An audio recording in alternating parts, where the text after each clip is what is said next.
Good afternoon. Welcome to the Hudson Institute. Thank you for joining us today. My name is Michael Sobolik. I'm a senior fellow here at Hudson, and I'm glad to be with you for this important conversation with distinguished members of the U.S. House of Representatives. We're gathered together today for this event, Next Steps in U.S.-China Great Power Competition with the House Republican Policy Committee.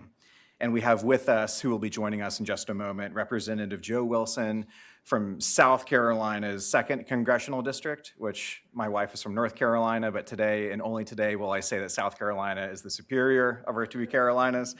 And also Representative Troy Downing from the 2nd Congressional District of Montana. When the Republican Policy Committee staff reached out to Hudson and inquired about partnering for this event, I did a little bit of digging into RPC's history, and we're talking today about what many are calling this new Cold War that the United States is locked in with the Chinese Communist Party. The Republican Policy Committee was founded in 1949, in the early years of America's first Cold War, then with the Soviet Union. It remained central in the House's efforts to win that conflict with the Soviet Union. RPC raised concerns about America's capability shortfalls in the military domain. It worked to shine a light on Soviet malign influence within the United States, and it supported President Reagan's peace through strength foreign policy that ultimately brought the first Cold War to a favorable conclusion. Now today, as the United States faces another dangerous adversary, the Chinese Communist Party, America needs that same clarity of vision and resolve that institutions like the RPC have brought consistently. RPC is vital not just for the strategic value, but it also serves a core legislative function within Congress. It helps the body fulfill its Article I constitutional role. Of course, the president has the energy in our system as the primary foreign policy leader and actor in the United States. But Congress also has a vital role to play, and I'm not just saying that as a former Senate staffer. It's true, it really is. From oversight and legislating to controlling and calibrating the purse strings of government, Capitol Hill has always been vital to shape a thoughtful and consistent and strategic foreign policy that maximizes American power and defends our liberty. So we have a lot of ground to cover today, thanks in large part to the Chinese Communist Party and their multi-front political warfare campaign that they are waging against Americans. You can look at fentanyl, you can look at TikTok, you can look at their hammerlock on rare earth mineral supply chains. Beijing is coming at the United States in multiple sectors and multiple domains to weaken America, to kill Americans, and to starve our economy of precious commodities, ultimately to hollow out our competitiveness. And Xi Jinping is doing this because the United States stands in his path toward rejuvenating the Chinese nation, most notably by subsuming Taiwan. So America has a lot of work ahead of us to secure freedom, and we clearly have a lot of work to get into today in this conversation. So with that, please join me in welcoming two members of Congress to the stage for this conversation, Representative Wilson and Representative Downing.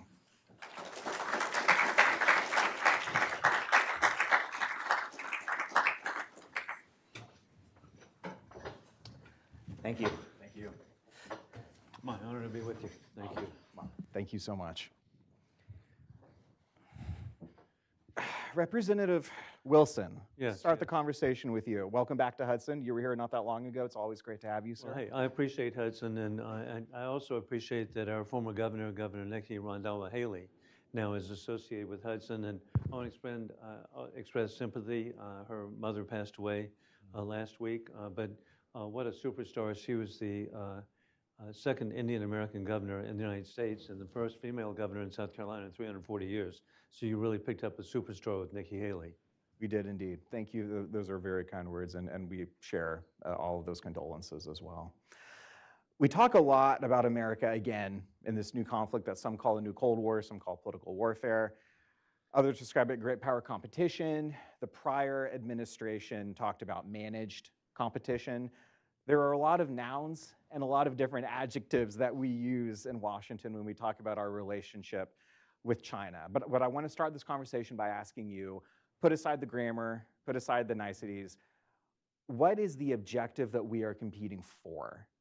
What should be our objective with the Chinese Communist Party? Is it winning? Is it détente? If it's winning, what does that look like? If we could start the conversation by being a little more specific about the end state that we're all working towards with China. Well, Michael, my view, again, I'm just very grateful to be serving. I'm still an unreconstructed Cold Warrior, and that is I campaigned, seeing all the young people here, I campaigned for Barry Goldwater, for why not victory over communism. And at that time, it was immediately dismissed by the mainstream media as being a warmonger.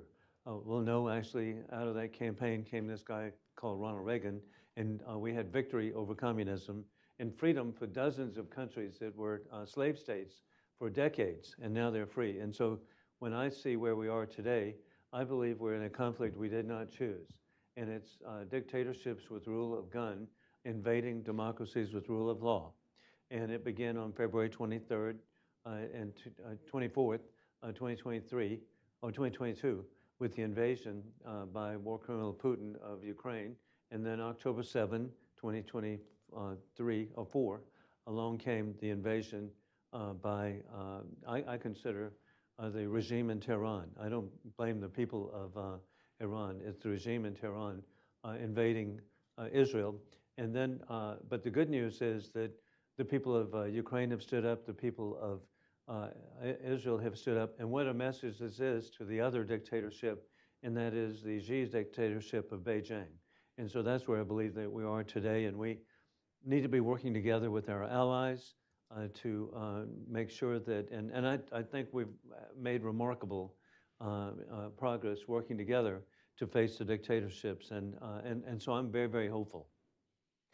You mentioned a lot about the broader strategic landscape where it's not just the United States and China in this duopoly of a competition, but we have a lot of other nations that are threatening our interests, our values, and as you say, they are aligned with Beijing. And maybe in a few minutes we can circle back to Russia, Iran, and others.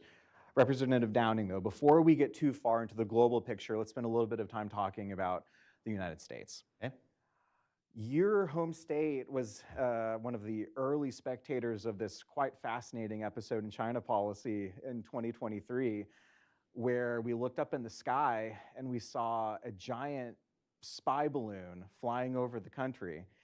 And in this disaggregated age that we all live in, where we're staring at our screens, it was this kind of shared American moment when we all kind of put our, I guess if you were in the flight route of the balloon, you literally put your phone down and you looked up in the sky and it was there. Right. And it was this tangible moment, tangible evidence of what the Chinese Communist Party was trying to do, not just with violating our sovereignty, but collecting information about our country. And I'm asking you this because the flight path flew over a very critical military base that I believe happens to be in your congressional district. Malmstrom, yep. So could you talk to us about how you perceive that spy balloon and what the lessons you took away about what China is willing to do from it? Well, first of all, and not to take too many jabs here, but I think it was an incredible failure of the previous administration to not know until that was over Montana. I mean, that had been over Alaska, it had been, over United States territory for quite a while. And the only reason we know about it is there was a photographer in Billings, Montana, who happened to spot it and happened to get a picture of it. I mean, none of us would probably be talking about that right now if that would not have happened. And talk about a failure in our protection systems. I mean, that demonstrates that right now. The threats, I mean, China, they're constantly probing the fence. What can you get away with? What can you do to get deeper and deeper and see if there's going to be a response? And a lot of folks are saying, well, who cares? There's satellites that can take picture, but the SIGINT, the signal intelligence, picking up what's happening and closer surveillance of that, is an incredible risk to the United States. Malmstrom Air Force Base, I mean, that's part of the triad. That's, it's been, on alert for 62 years, preventing global nuclear war. I mean, that is our deterrence. And the fact that they're probing that fence and looking to see what's happening there with a closer look, and not just visually, but gathering signal intelligence and everything else they're doing, I think a couple of things. It shows, how bold the Chinese would be. I mean, most nations would be a little timid about having such a direct assault on, a superpower. I think that that's a very, very bold action, and the fact that they did that shows that they're going to continue to probe that fence, and I think we need to take that very, very seriously. And personally, I don't know if the previous administration knew about it and didn't tell us about it, or just didn't know about it, but either one is a bad answer. And personally, I think there should have been a strong signal when that happened of taking that thing down and making sure that there were some kind of repercussions, understanding that we're not going to tolerate that. Quick follow-up question on that, actually. It's hard to talk about Malmstrom Air Force Base and our nuclear capability without commenting on what China is doing in the nuclear domain. Yeah. We have been trying for decades and decades to control not just proliferation of new nuclear states, but we've been trying to get Russia to build down their arsenal with us, which admittedly is very difficult for a whole host of reasons. But China is not interested in having a controlled or a small nuclear arsenal at all. Like recently, subsequent administrations have warned about this massive buildup of nuclear capacity in the People's Republic of China. So maybe a quick follow-up before we move on from spy balloon. The nuclear domain is emerging as an increasingly dangerous one with the US and China. What should our policymakers be thinking about with our own deterrent posture? Well, first of all, I know there's been some sentiment on whether we really need the triad. Sure. And I'm a firm believer that we do. And the way that that's set up to make sure that it takes just such an excessive amount of force to be able to disable it that nobody would ever even make that attempt. To your point, if they build up a stockpile to the point where they can, I think we need to figure out what we can do to curb that. But I think it's incredibly important. People talk about what we're doing with the air and sea-based part of the triad, and that's great, but we need all three. And the reason, Malmstrom, the Minuteman, Malmstrom's been on alert since 1962.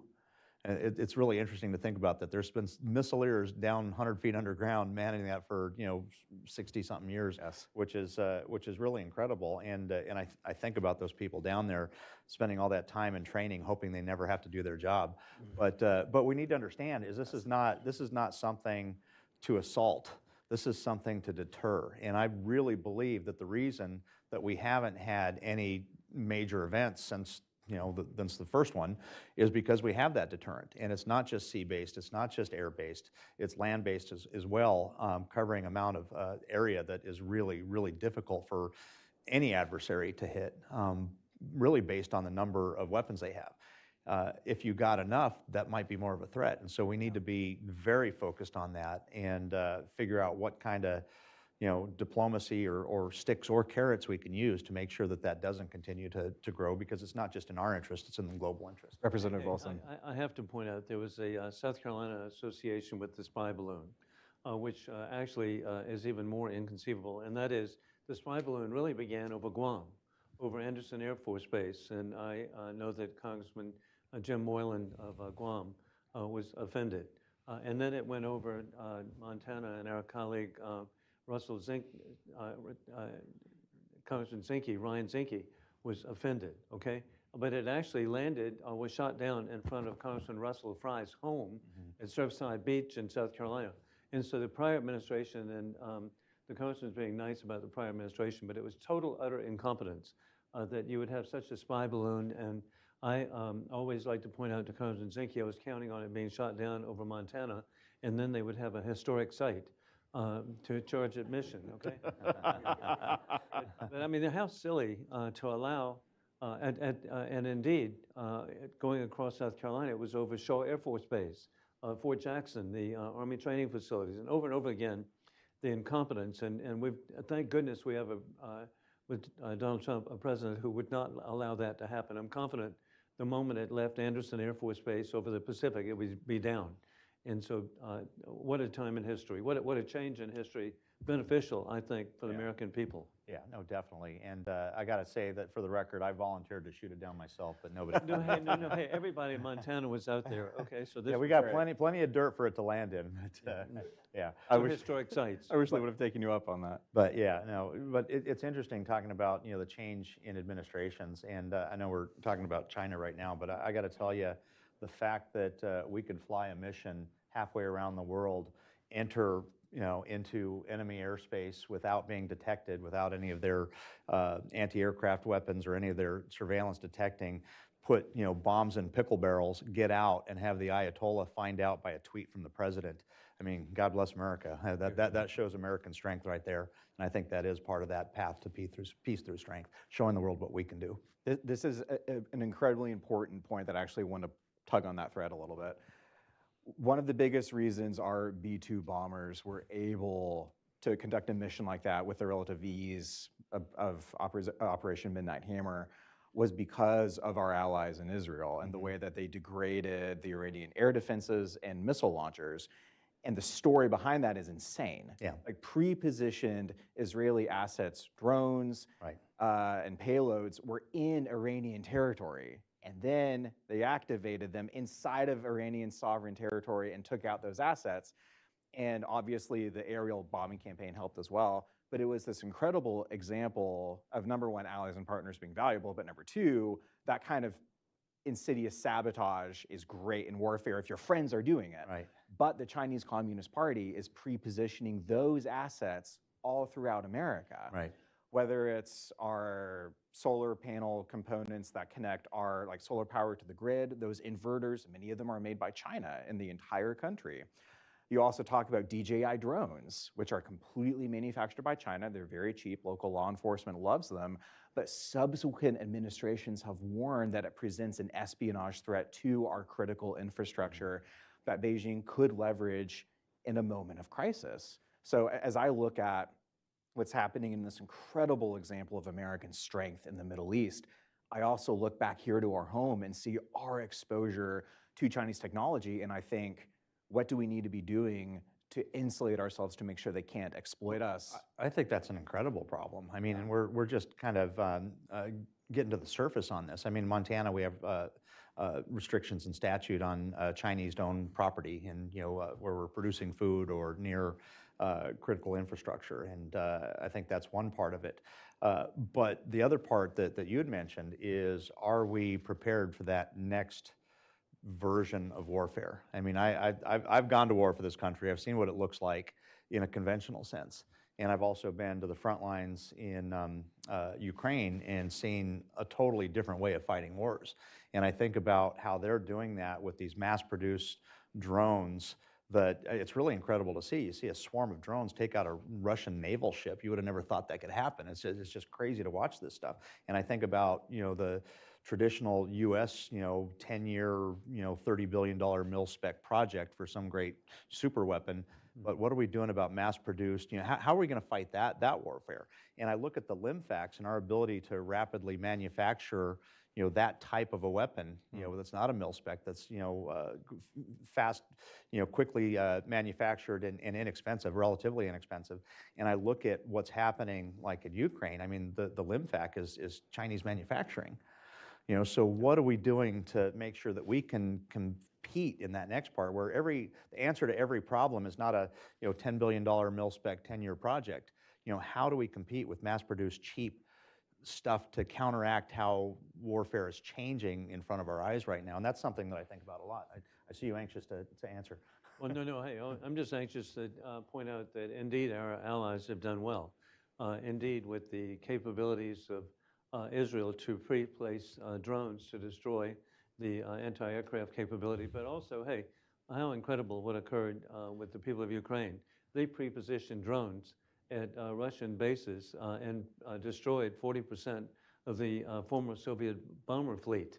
So we've got to be ever vigilant, and that's why we need good new people in Congress to be here to indeed address these issues, because it's a new world. And as we're dealing with drones, 39, I call them 3995 drones, and we had to send up a $2 million missile to shoot it down. We've got to do better than that. And so, and I'm confident with Secretary Pete Hegseth, we've got people in place who understand that, and we will be able to address. But one thing I just want to add on, kind of backing up a little bit, something that you said, is the story that you gave really underlines the importance of supporting our biggest ally in the Middle East and making sure that they have the support. Not just for their own survival, but obviously, helping us as well. So I think that gets lost in the conversation sometime. But it's incredibly important that we continue to support. So this gets to, maybe not in the whole country, but at least inside of the DC Beltway, what has been a controversial question for the past few years, I suppose ever since 2022, when Russia further invaded Ukraine.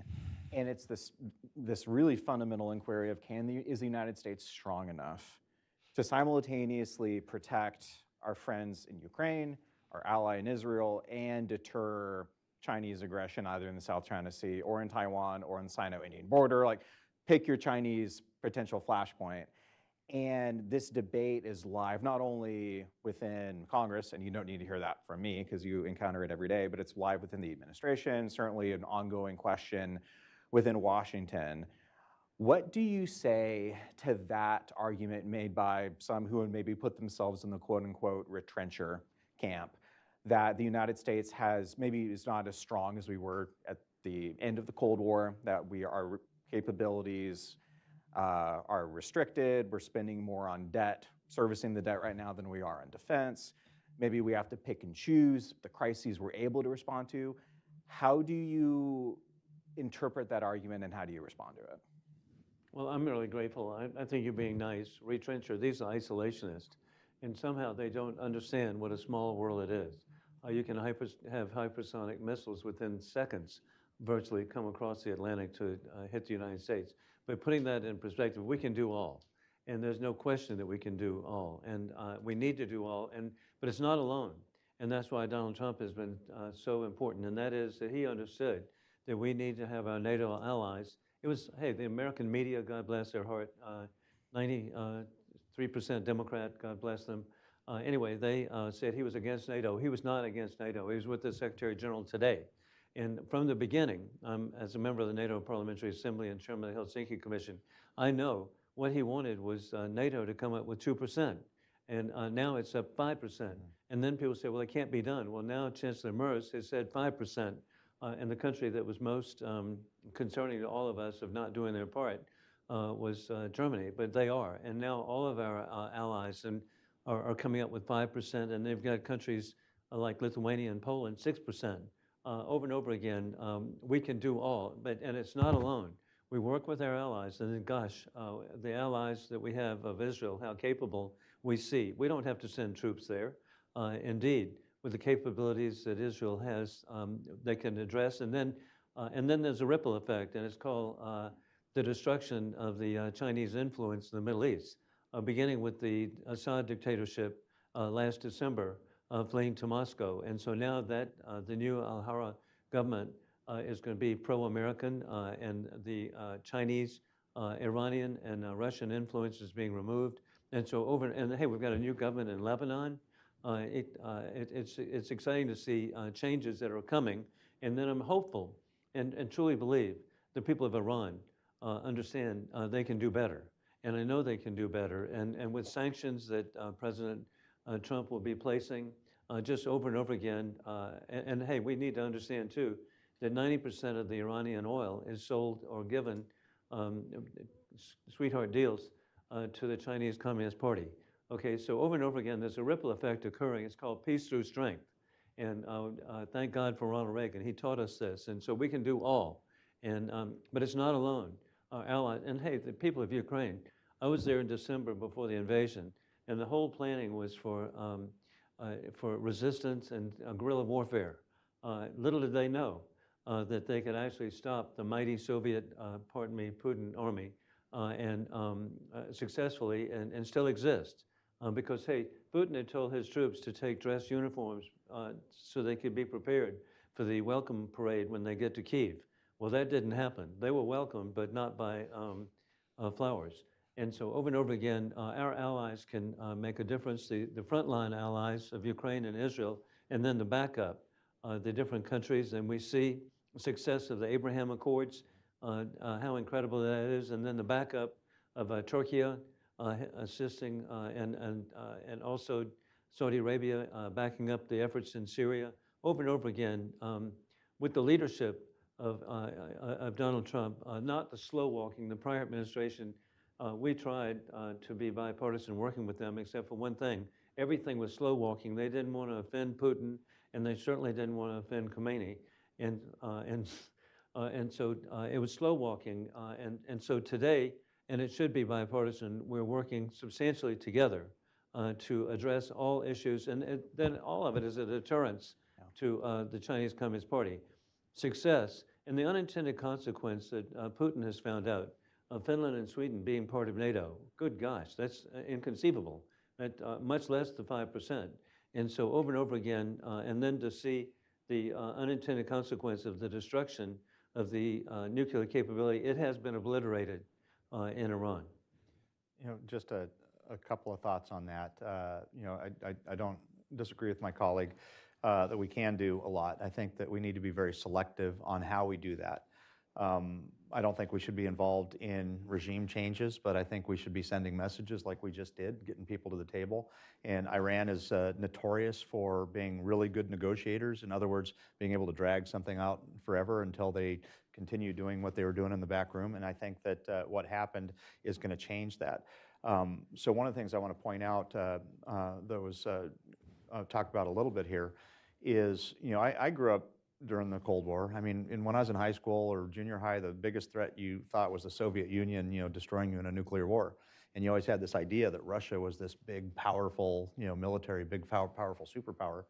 And when they invaded Ukraine, you know, we expected that to be a 3-day war. And 3 years later, they're now having to pay villagers to put on uniforms and go fight their war. So you see that dragging on and on. And so that was something that underlined their lack of capability.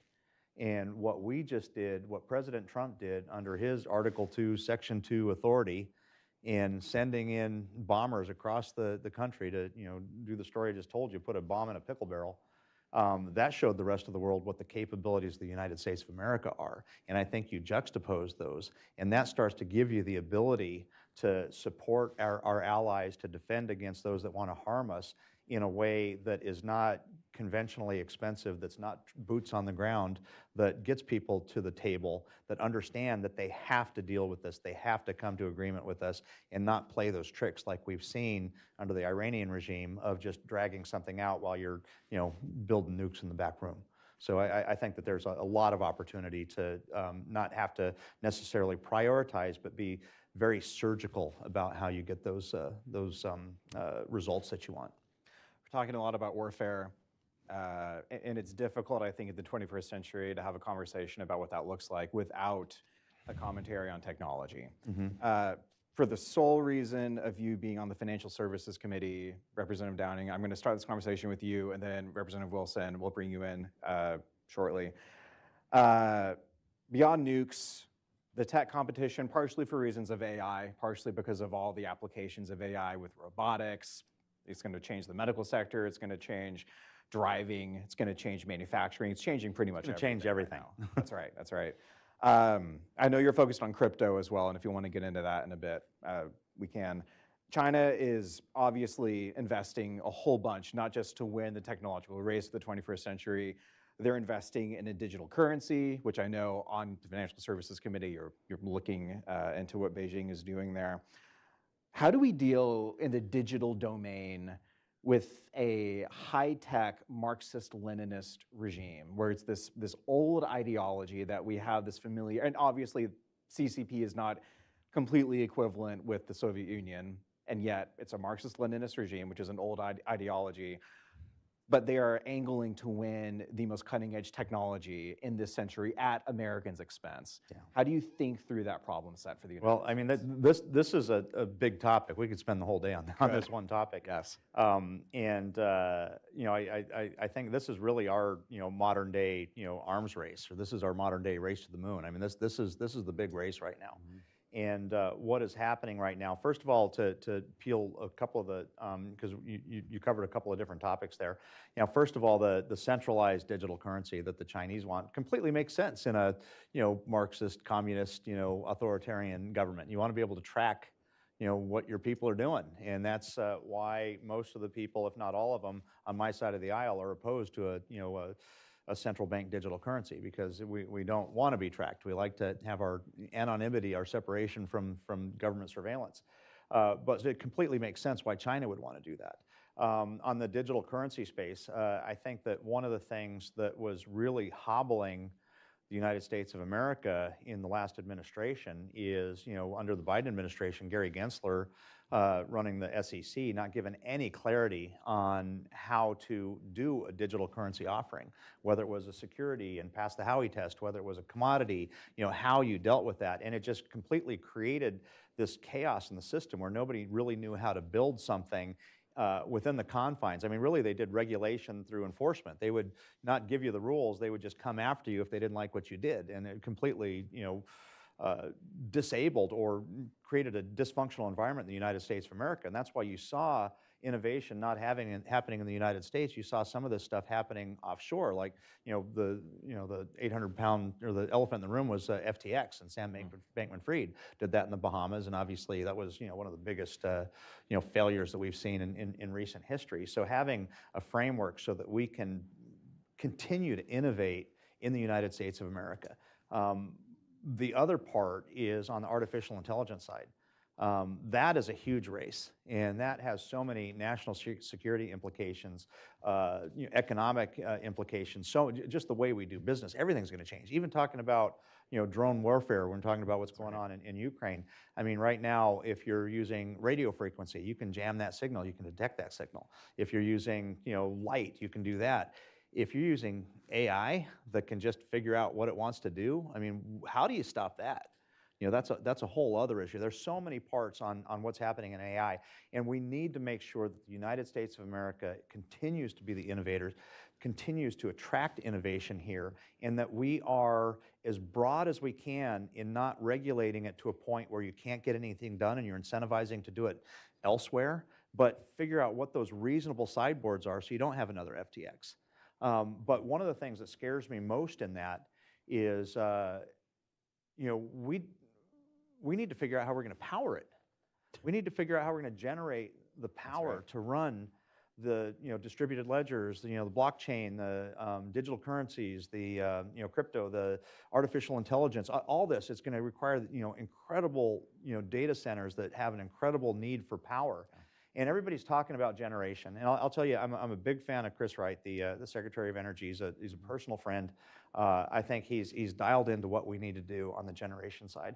End of the day, though, you can't build a data center always next to the point of generation. We need to start building our distribution. We don't have the distribution to deal with it if we did have the power to do it. So we really need to start focusing on how we're generating and how we're transmitting so that we can be in that race, because the Chinese, they're not going to put any roadblocks. They're not going to have any regulatory issues, any environmental impact. They're just going to start building coal-powered power plants like crazy so that they can generate the power that they need to not keep up with us, but to blow us out of the water. Yeah. And so we need to really start thinking about regulatory reform so it doesn't take you so long to bring in that new power plant, to put in that new transmission line, to upgrade our system so that we can be competitive. Because if not, I think it's not just an economic threat, I think it's a national security threat to allow them to win in what I see right now as the modern day space race or arms race. And it concerns me a lot, and it's something I've been focusing on, at least in Montana. We've got, coal-burning power plants, and I'm trying to figure out how to keep those from being shuttered, make sure we can keep pulling, coal out of the ground, and not saying that there aren't other things. I know Secretary Wright is looking at small modular nuclear. There's lots of pieces to this puzzle, but we need to figure out how we can do it rapidly so that we can compete now. And if we don't start doing that now, we're not going to be competitive. Representative Wilson, you're on the Armed Services Committee, a quite senior member at that. How do you look at this tech AI angle with China? Well, and in fact, we're soulmates here, and we also agree, Secretary Wright, what a visionary he is, and that is for small modular reactors.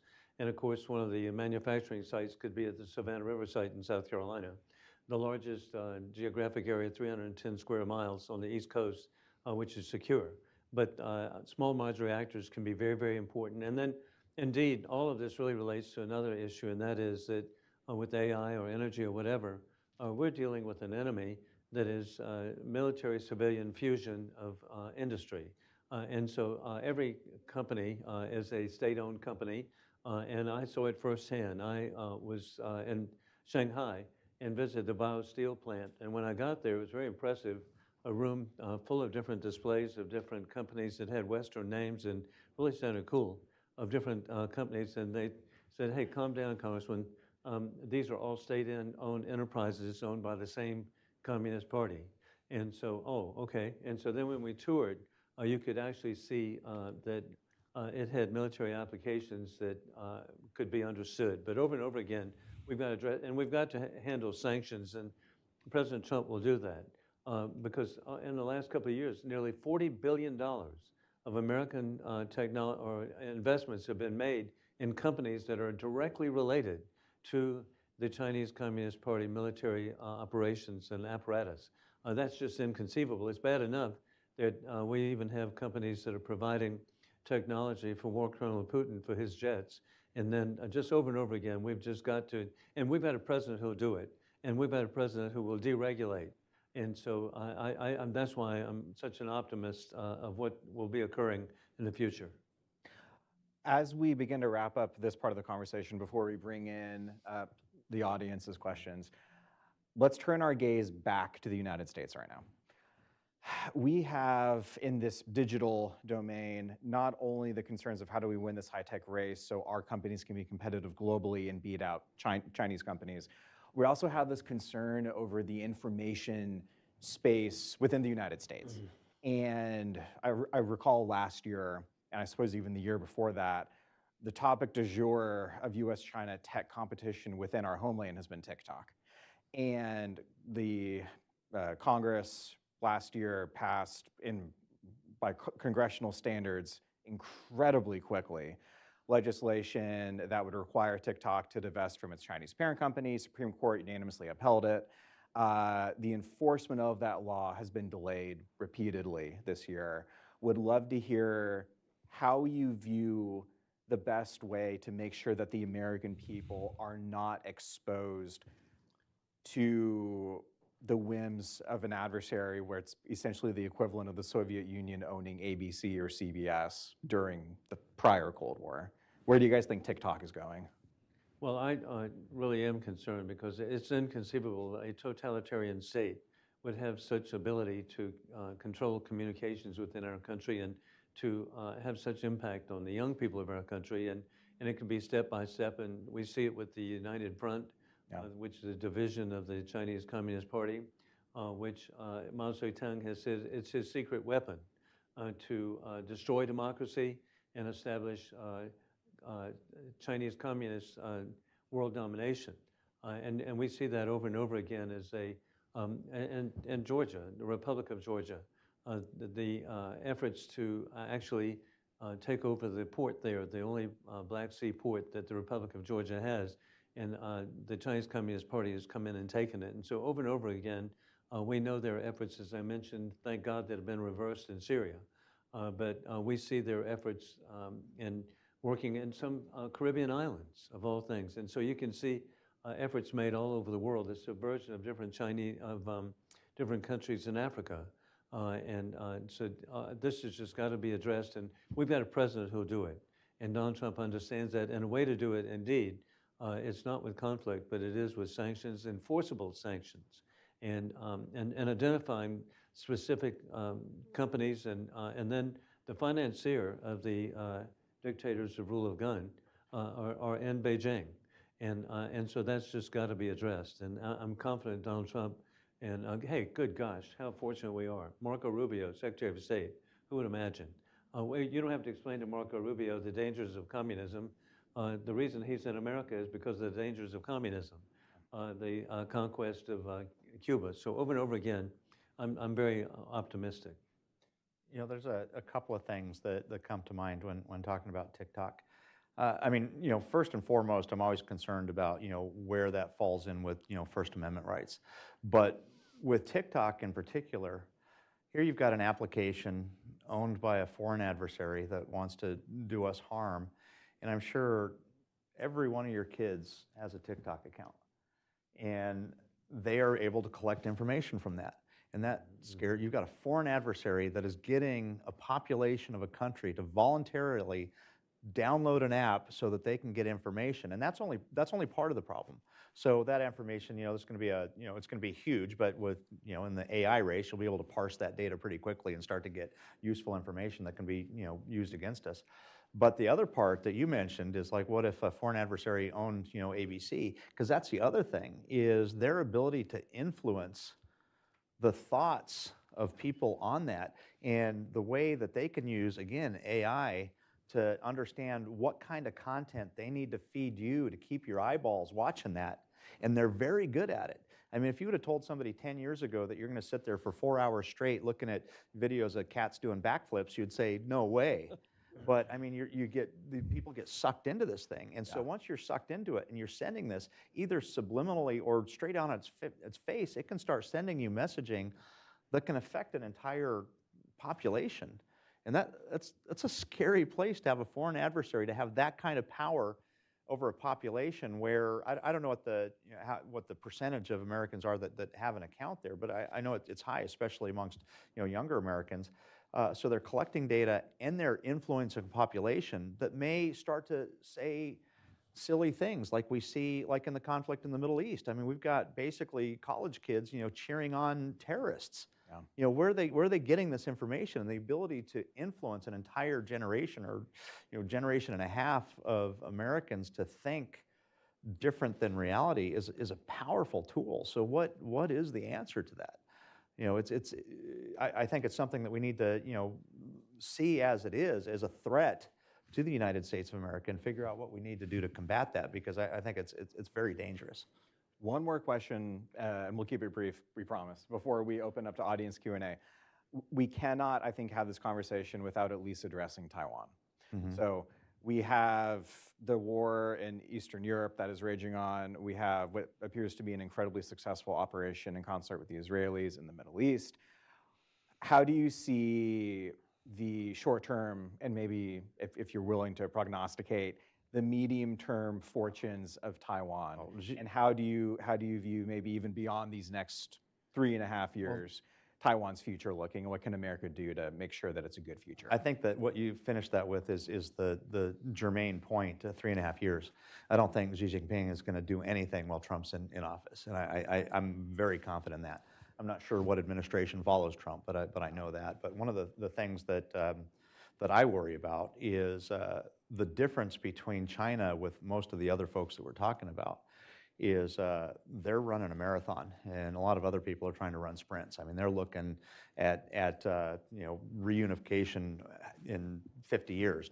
Most of us are looking in 4-year increments, and so that's a very different way that we have to look about it. But I don't think that we see any threat during this administration, but I think that they're going to keep probing the fence like they did with they're going to find weaknesses. They're seeing how we react when we're pulled into things, seeing how we react to Iran, see how we react to Ukraine, but they're gathering information and probing the fence right now. And I'm really hopeful, and I agree, it's really peace through strength. As we're encouraging Japan to double their defense capabilities, which is amazing, to go from where they were to doubling their capabilities, and then working with Korea, what a strong country it is and can be and will be. And then a relationship last year, I had the opportunity to visit Manila with President Ferdinand Marcos Jr. And I'm just confident that now the Philippines understands the threat. And then we already know Australia has been so significant, and over again, and even Vietnam. And so over and over again, we've got opportunities to build up peace through strength, the stronger. And then I was really grateful. I was present in Greenville, South Carolina, for the F-16s being sold to Taiwan. And then, hey, a key thing, the last administration, pathetic, Taiwan had actually purchased military equipment for defensive capabilities and Javelin missiles and whatever, and they were not delivered. They had already been paid for, and so now they're being delivered. But it's peace through strength, and that's the best way. And then, again, I hope she looks at what happened with Putin, that he's gotten into something that is catastrophic and devastating. And then the success, again, the people of Israel. And then it's personal to me. My dad served in China in World War II. And so I grew up with the great affection of the people of China, and that is that he served in the 14th Air Force of Flying Tigers in Kunming, Chengdu, Xi'an. I actually visited one time with President Jiang Zemin at the presidential compound 20 years ago. And at that time, I just thought it was so obvious that we need to be working together, integrating our economies for mutual benefit. Well, that's not, their vision is world domination and dependency of countries around the world. And then our view of foreign policy is independence of countries around the world so they can be strong and on their own.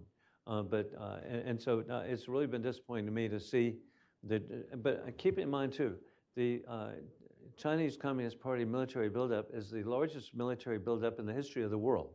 And it's just got to be addressed, and a way to do it is not America alone, but with all of our allies, and how important it is we've got territories like Guam that is so critical. It's a permanently stationed aircraft carrier. And our facilities that we have at Camp Humphreys and Korea, and our facilities in Okinawa over and over again, and our allies, but it's peace through strength.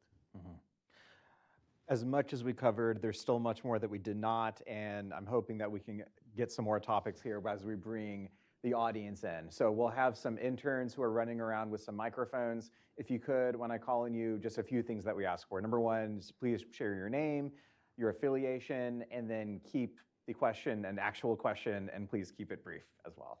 All right. Hard questions go to him. That's right. No, the junior member, I mean, sure, freshman. Can you believe he's a freshman? It's amazing how intelligent he is. It's outstanding. I saw a hand in the very, very back, right there. Thank you so much.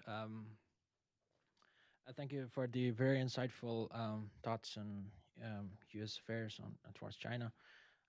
So my question, which we might have forgot, I forgot to mention my name. My name is Ali. I have 6 years of research towards U.S.-China relations.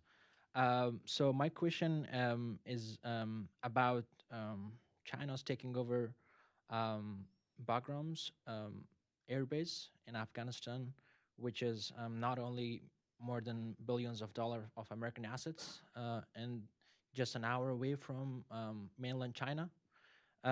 So my question is, how does the United States, might bring an apparatus to recover from that maybe allegedly strategic failure? So that's my question. Thank you. Well, I distinctly remember, sadly, August 26, 2021, when President Biden was on television explaining that we were abandoning the people of Afghanistan and abandoning all of our efforts, and that he had been advised to do this by his military advisors. And then he added a phrase: we have letters backing up the appeasement and the capitulation in Afghanistan. And so that night, I sent the president a letter asking for copies of the letters. And every time in the Foreign Affairs Committee and Armed Services Committee, we would have a hearing on Afghanistan, I would give him another letter asking for copies of the letters. There were no letters. Sadly, and we, none of us are deranged. We don't hate Joe Biden, but he was not capable. And so what he did truly has put American security and the security of Central Asia at risk because of the abandonment of Bagram with all the equipment there. I mean, it's just inconceivable. And hey, and Donald Trump obviously initiated the first efforts to withdraw military forces from Afghanistan, but it was conditions-based. And I asked General Milley at one of the hearings, I said, hey, what was were the conditions met? And he said, not from day one. And then President Trump has made it very clear he would have never left Bagram Air Base. And then, of course, we had 13 young people murdered there in Kabul. And so immediately we lost 13 troops. But think of the loss of lives, inconceivable due to the weakness. And but back again to Bagram, it's inconceivable the weakness that Joe Biden exhibited, which I think encouraged war criminal Putin to do what he did, to encourage Khomeini to do what they've done, and then to encourage the military buildup by the Chinese Communist Party. But it's being addressed now, and with the big, beautiful bill, $150 billion.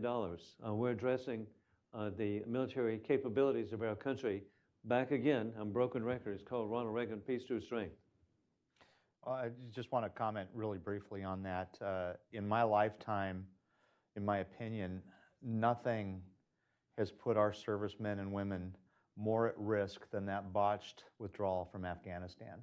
Abandoning our own people, abandoning the folks that helped us there, the interpreters, abandoning folks that now have lost faith that the United States of America is going to keep their word when they're in conflict, and using, allies, friends, friendly forces to help us in there. I think that the Biden administration botched that not only, obviously harmed the tragic losses we've had with American lives and with, allied lives, but also to the morale of our servicemen and women, to future support in them being able to build those coalitions if we ever are on the ground again in another issue.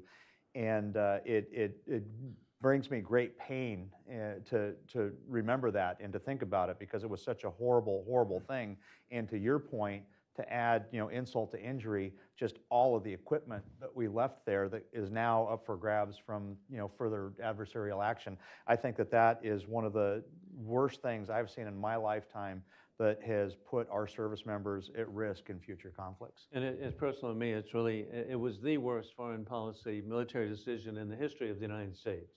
And I recognize it because my youngest son served there as an engineer for a year in Afghanistan with my former National Guard unit, the 218th Mechanized Infantry Brigade. And then I relate to Iraq. My two oldest sons served in Iraq, and my third son served in Egypt. So I want to give all credit to my wife. We have 4 sons who have served our country, and so it's very personal to me, again, how important it is that we can encourage our young people to serve, and that's where we are today. Yeah. And with the obliteration of the nuclear capability of Iran, I just think that's so encouraging to our allies, to the young people of the United States who want to serve in the military, and then to our enemies. Yeah. And I mean, just to put a bow on that, I've served in Afghanistan, so it's very personal to me. And my belief is that President Biden wanted a headline of pulling out on the anniversary of September 11th and had no plan, didn't know what he was doing, completely botched it, and put us at risk. Other questions? Oh boy. See right over here.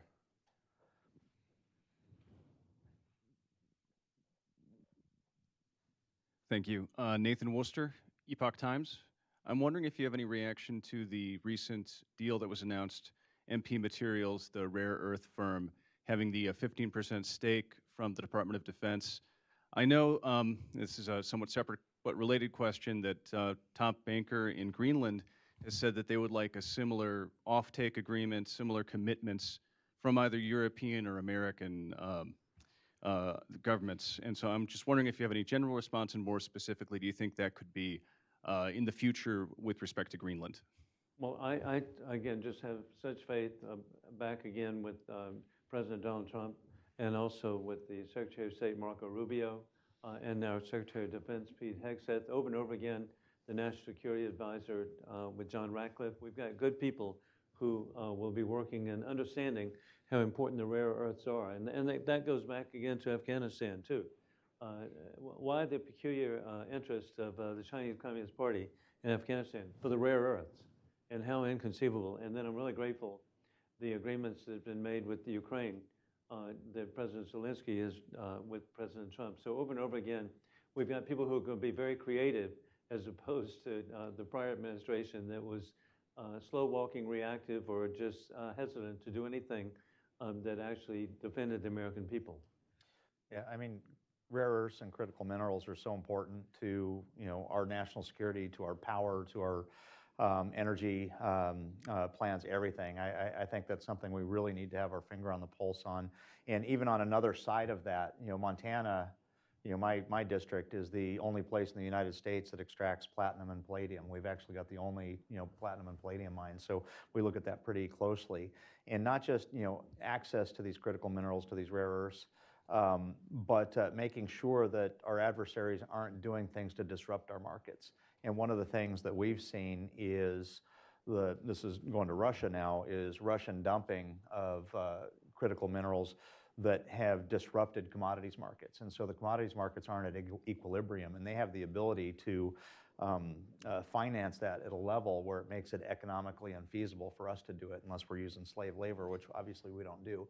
And so I actually have a bill out there prohibiting that to make sure that we can get the commodities markets back to equilibrium so that we can start extracting and developing here in the United States. I think that finding these trade agreements and these deals with other countries is important, but I think we need to look in our own backyard as well, and not just in the extraction. And going back to some of my earlier comments about really having permitting reform of being able to process it, because we're losing our ability to process. Even copper, our ability, it's getting harder and harder to find the ability to smelt from raw material. And so how you can say we're pulling it out of the ground here, but if you have to send it to an adversarial nation to actually have it processed, you're not really solving a problem. So I think these are really critical issues that we need to be looking at. And hey, over the weekend, we found out something. Congressman Nick Begich of Alaska educated us that 49 out of 50 rare earths could be actually discovered in the state of Alaska alone.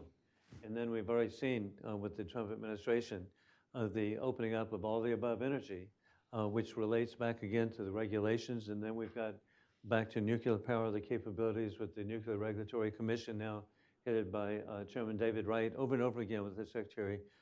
We've got extraordinary opportunities that it really is a different world, okay, since a year ago. A year ago that we would be discussing, I think, the demise of Western civilization. But I think today we can be very positive. We have about 60 seconds left, so let's go in the corner right over here on the side. I apologize to this side of the room. Hi, my name is Grace Drexel, and I'm from the Congressional Executive Commission on China.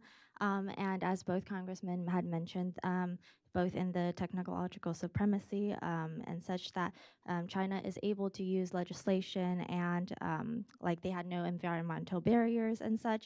But another case is that China also has no barriers to suppress human rights of its own citizens, for example, using slave labor and tearing down any like buildings that's in the way, etc., which makes China also impossible to compete with in some ways.